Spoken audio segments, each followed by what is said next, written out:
വൈദ്യുതി മന്ത്രി സണ്ണി ജോസഫ് സഹോദരി ഭർത്താവിനെ പേഴ്സണൽ സ്റ്റാഫിൽ നിയമിച്ചതിൽ വിശാല KPCC യോഗത്തിൽ വിമർശനം. പേഴ്സണൽ സ്റ്റാഫ് നിയമനം കരുതലോടെ വേണമായിരുന്നു.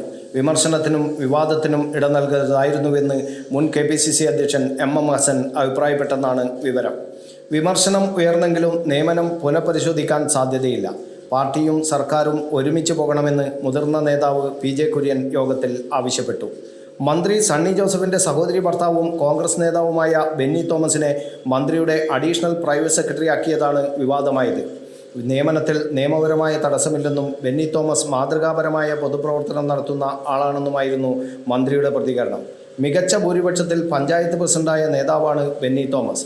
തൻ്റെ ചീഫ് ഏജന്റ് ആയിരുന്നുവെന്നും മന്ത്രി മാധ്യമങ്ങളോട് പറഞ്ഞു. വേണമെങ്കിൽ ബെന്നി തോമസിനെ മറ്റൊരു മന്ത്രിയുടെ സ്റ്റാഫിൽ ഉൾപ്പെടുത്താമായിരുന്നു. അങ്ങനെയൊരു കാപട്യത്തിന് താൻ തയ്യാറല്ല. വരുന്നവരോട് എല്ലാം തൻ്റെ ബന്ധുവാണെന്ന് സ്വയം പരിചയപ്പെടുത്തിയിരുന്നുവെന്നും മന്ത്രി പറഞ്ഞു. KPCC പ്രസിഡന്റായപ്പോൾ സണ്ണി ജോസഫിൻ്റെ സഹായിയായി കൂടെ പ്രവർത്തിച്ച യൂത്ത് കോൺഗ്രസ് നേതാവ് സുദീപ് ജെയിംസ് ഉൾപ്പെടെ 13 പേരെയാണ് പേഴ്സണൽ സ്റ്റാഫിൽ വൈദ്യുതി മന്ത്രി നിയമിച്ച് ഉത്തരവിറക്കിയത്. News bureau, Kannur media.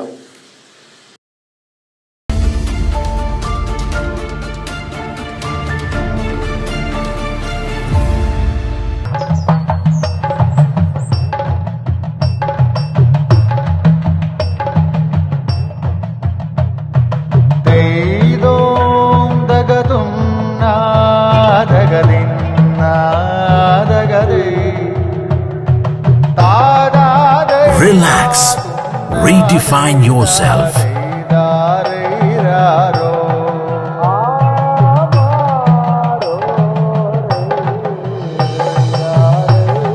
Green Planet Hotel near Kannur Airport, Mattanur.